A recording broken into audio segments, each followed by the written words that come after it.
All right. Again, for the interest of our nation, hear what opposition party has to say about Peter Obi.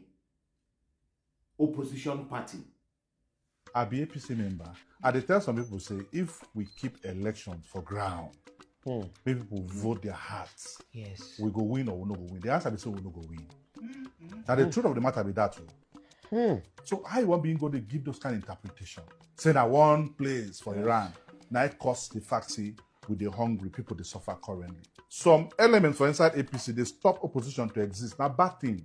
It don't make sense.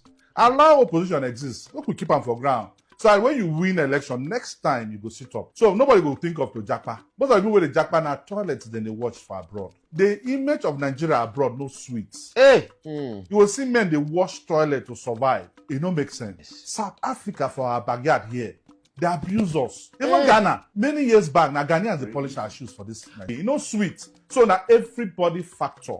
But first, what we put them for leader. So inside our security, sabotage day. I'm in PDP. But I have never admired a politician like I admire Peter Obi. I have never followed somebody in the last few weeks like I'm following Peter Obi. No one has excited me like Peter Obi has been exciting me. Listening to him, his responses to very, very provocative issues, his gift of the economy, his landing on all issues. Listen to me. Whether we like it or not, Peter Obi has come to stay.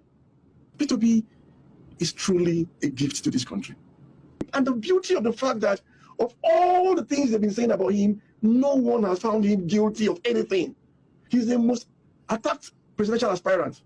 Yet, no one has got any positive point against him. If Obi had not gone to ADC and has gone, when Obi went to Labour that was never known became won elections to House of Rep.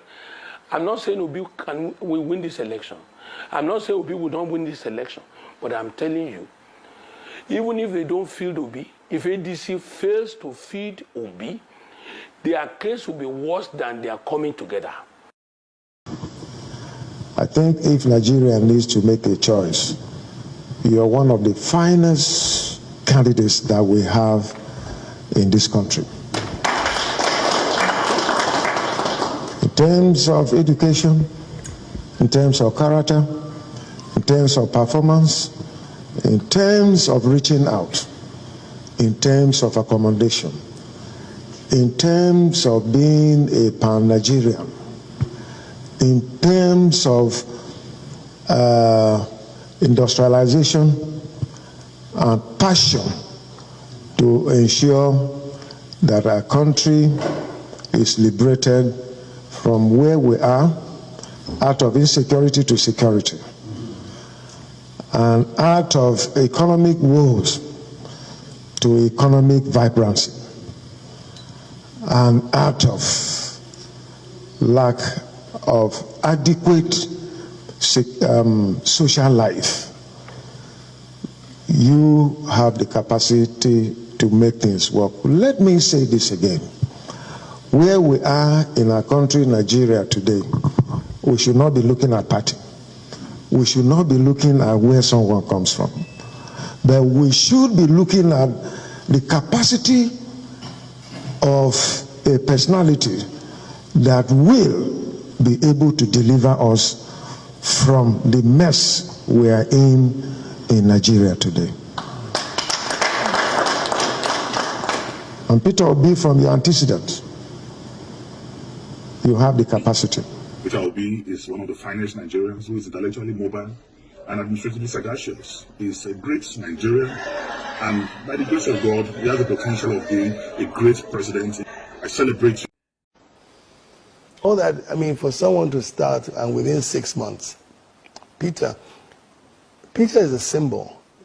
It's not him. What does he say that we haven't heard of?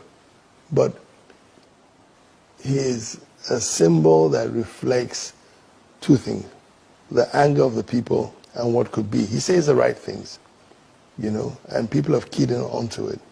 Now, if Peter were running on the platform of PDP, he won't get that traction, right? So today, and I said this to him, you have an army of young people who see hope in you. What are you going to do with them? You can't. They're not going to join PDP. They're not going to join APC. But they have tasted blood. They want to be involved in the governance, the politics of their country. And they see you as your arrowhead. You've got to reflect. You've got to know what to do with them. You know, you've got to provide them a platform. They're pursuing their ideals, and it's a righteous one. Everyone has a right to employment. Young people have two options. Either they leave, and you see a lot of that happening, or they stay back and fight it out. For them, they have nothing to lose, and that's what you saw. Now, if something is not done urgently, it will go from a passive revolution, which is what we had on Saturday, the 25th, right, to an actionable revolution, which is what we had when we called it NSAS. But NSAS was still passive, but NSAS in Cross River was not passive. They destroyed. You don't want that on a national scale. Because you can push people to the brink. It's what's happening. As a true Democrat, this is what democracy should be. This is what politics should look like. This is how it's been done in other civilized countries. You can still be in your party and say what you want to say. It doesn't have to end up in battles. These are people that knows PETER OBI. They know him, and they're telling you the truth. Yet, we, the common masses, are the ones fueling this robbery in the name of government. Let's use our head, though. Another 4 years added to your current age, achieving nothing, all because your government refused to do what they're meant to do, should tell you where we are headed to.